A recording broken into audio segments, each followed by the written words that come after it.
નિરોગી રહેવા માટે 35 ટિપ્સ 1. તાંબાના વાસણમાં 8 થી 10 કલાક રાખી પાણી પીવાથી કોલેસ્ટ્રોલનું સ્તર નિયંત્રણમાં રહે છે અને વજન ઘટાડવામાં પણ મદદ મળે છે. 2. જો તમે આખા દિવસમાં 2 ચમચી પીનટ બટર ખાઓ છો તો તે તમારી દૈનિક પ્રોટીનની જરૂરિયાત પૂરી કરવામાં મદદ કરે છે. 3. માથાનો દુખાવો થાય તો લવિંગને તવા પર ભૂલીને શેકેલી લવિંગને સૂંઘવાથી માથાનો દુખાવો તરત જ બંધ થઈ જાય છે. 4.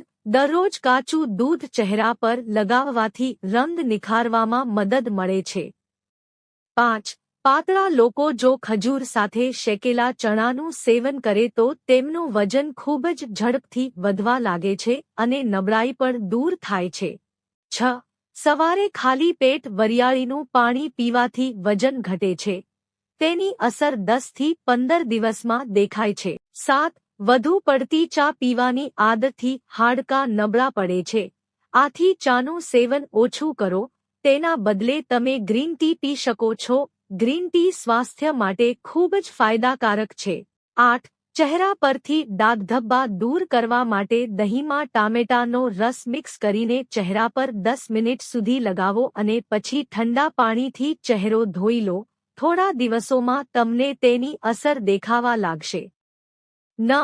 રાત્રે વહેલા જમવાથી તમે ઘણી બીમારીઓથી બચી શકો છો. 10. સરસવના તેલથી પગના તળિયાની માલિશ કરવાથી આંખોને અદ્ભુત ફાયદો થાય. 11.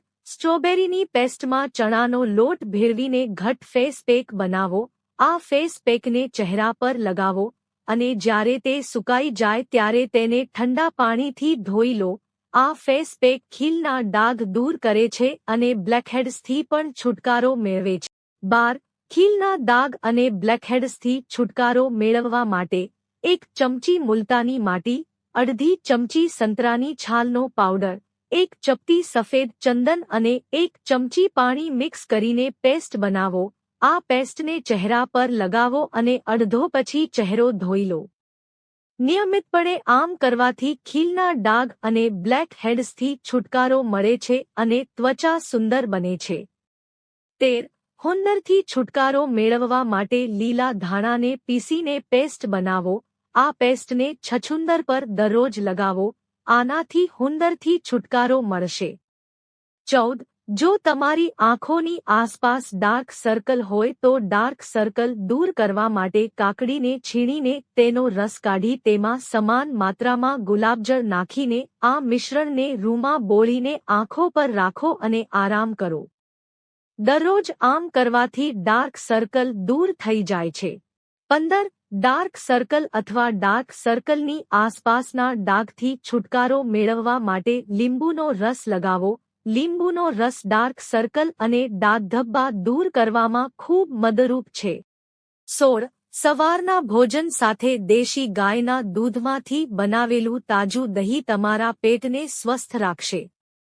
17. ખાંડનો ઓછો ઉપયોગ કરો. હાડકાં હંમેશા સ્વસ્થ રહેશે. ખાંડની જગ્યાએ ગોળ અથવા મસાલા વગરની દેશી ખાંડ નાખો. 18. વઘારમાં રાઈની સાથે કાલોંજી બીજનો ઉપયોગ કરો.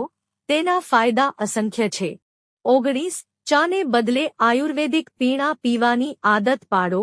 આ તમને હંમેશા સ્વસ્થ રાખશે. 20. માટલાના પાણી કરતાં વધારે ઠંડુ પાણી ન પીવો. આ તમારા દાંતને સ્વસ્થ રાખશે. 21. કડવા શાક, મેથી અને મૂળા એટલે કે કડવા શાક ખાઓ. લોહી શુદ્ધ રહેશે. 22. ઠંડો ખોરાક બને તેટલો ઓછો ખાઓ. તેનાથી પેટ અને દાંતને નુકસાન થાય છે. 23. આદુ અને સેલરીનો વધુ ઉપયોગ કરો. તેનાથી ગેસની સમસ્યા થશે. 24. તળેલા અને મસાલેદાર ખોરાકનો ઉપયોગ ઓછો કરો. તેનાથી વજન નિયંત્રણમાં રહેશે અને એસિડિટી નિયંત્રણમાં રહેશે. 25. બહારનો ખોરાક ખૂબ જ હાનિકારક છે. બને તેટલું ઓછું ખાઓ. 26. સવારે ખજૂર અને દૂધનું મિશ્રણ ખાવાથી શરીરની નબળાઈ દૂર થાય છે. ખજૂર અને દૂધ સ્નાયુઓને મજબૂત બનાવે છે અને સ્નાયુઓની વૃદ્ધિમાં વધારો કરે છે. દૂધ સાથે ખજૂર ખાવાથી યાદશક્તિ વધે છે અને મન પણ સારું રહે છે. 27. જે લોકોને માથાનો દુખાવો થાય છે તેઓએ પાલકનું સેવન ઓછું કરવું જોઈએ. 28. ખાલી પેટ મગફળી ખાવાથી વ્યક્તિની ભૂખ મરી જાય છે. 29. લીમડાનું સેવન ડાયાબિટીસની સમસ્યામાં પણ અજાયબી કરી શકે છે. એક અભ્યાસ દર્શાવે છે કે લીમડાના પાનનું રોજ ખાલી પેટ સેવન કરવાથી ડાયાબિટીસના દર્દીઓને ઇન્સ્યુલિનની જરૂરિયાત 50% સુધી ઘટાડી શકાય છે. 30. લીમડાના પાન ચાવવાથી મોં સાફ થાય છે. લીમડાના પાન પેઢાના ચેપ અને દાંતના સડોને રોકવામાં પણ મદદરૂપ માનવામાં આવે છે. તેથી જ લોકો દાંતની સમસ્યાઓના કિસ્સામાં લીમડાની ટૂથપેસ્ટનો ઉપયોગ કરે છે. 31. અઠવાડિયામાં 1 કે 2 વાર દેશી ઘીથી શરીરની માલિશ કરવાથી શુષ્કતા દૂર થાય છે. 32.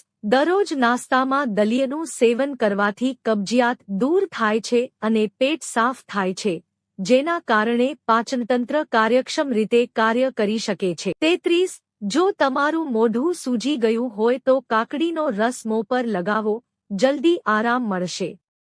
34. મૂળાના પાન ચાવવાથી પેટના કીડા મરી જાય છે. 35.